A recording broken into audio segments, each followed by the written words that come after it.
नमस्कार दर्शकों, धार्मिक चमत्कार में आप सभी का स्वागत है। आज हम आप सभी को साधु की बेटी की कहानी सुनाने जा रहे हैं। कौन थी साधु की बेटी, कैसे बनी थी वो साधु की बेटी, आइए जानते हैं।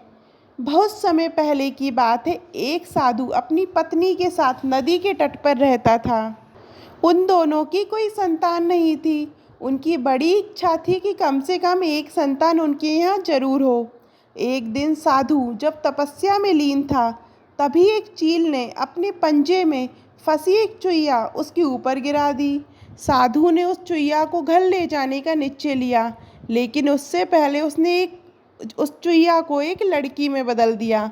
उस लड़की को देखकर साधु की पत्नी ने पूछा, कौन है ये, इसे कहाँ से लाए हो? साधु ने पत्नी को पूरी बात बताई। उसकी पत्नी बहुत खुश हुई और बोली, तुमने उसे जीवन दिया है, इसलिए तुम ही उसके पिता हुए। इस तरह मैं भी उसकी माँ हुई। हमारे यहाँ कोई संतान नहीं थी, इसलिए भगवान ने इसे हमारे पास भेजा है। जल्द ही वह बच्ची एक सुंदर युवती बन गई। जब वह 16 साल की हुई तो साधु और उसकी पत्नी ने उसकी शादी करने का निश्चय किया। साधु ने सूर्य देवता का आह्वान किया। जब सूर्य देवता उसके सामने आए तो साधु ने कहा कि मैं अपनी बेटी का शादी सूर्य देवता से कराना चाहता हूँ।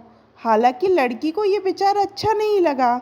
उसने कह दिया, क्षमा कीजिए, लेकिन मैं सूर्य देवता से शादी नहीं कर सकती क्योंकि वह बहुत गर्म है। निराश साधु ने सूर्य देवता से कहा, अब वे ही उसकी लड़की के लिए कोई सुयोग्य वर देखें। सूर्य देवता ने कहा, बादलों के देवता से आपकी लड़की की जोड़ी सही बैठेगी क्योंकि वे ही धूप की गर्मी से उसकी रक्षा कर सकते हैं। साधु ने अब बादल देवता से उसकी लड़की से शादी करने का अनुरोध किया। इस बार भी लड़की ने शादी करने से इनकार किया और बोली, मैं इस काले व्यक्ति से शादी नहीं करूंगी। इसके अलावा बादलों की गरज से मुझे बहुत डर लगता है।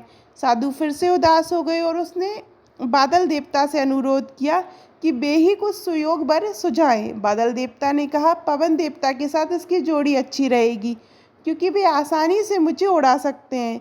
साधु ने अब पवन देवता से शादी का अनुरोध किया। इस बार भी लड़की ने शादी करने से इनकार कर दिया। जब इस बार भी लड़की ने शादी करने से इनकार कर दिया और बोली, मैं ऐसे अस्थिर व्यक्ति से शादी नहीं कर सकती जो हर समय यहाँ वहाँ उड़ता रहता हो।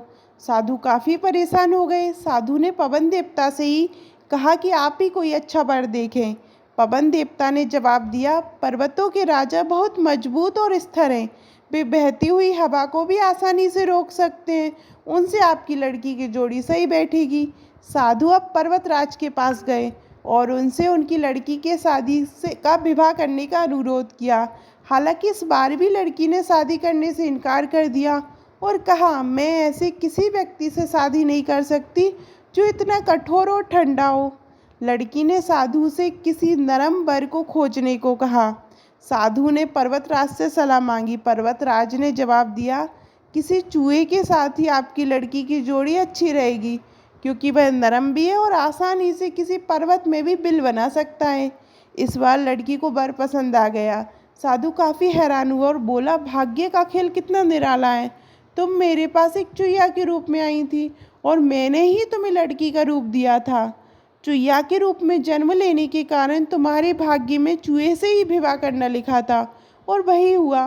भाग्य में जो लिखा था वही हुआ। साधु ने फिर से प्रार्थना शुरू की और लड़की को दोबारा चुईया बना दिया। आपको ये वीडियो कैसी लगी कमेंट में ज़रूर बताइएगा। और अभी तक आपने हमारे चैनल धार्मिक चमत्कार को सब्सक्राइब नहीं किया है तो सब्सक्राइब करिएगा। धन्यवाद।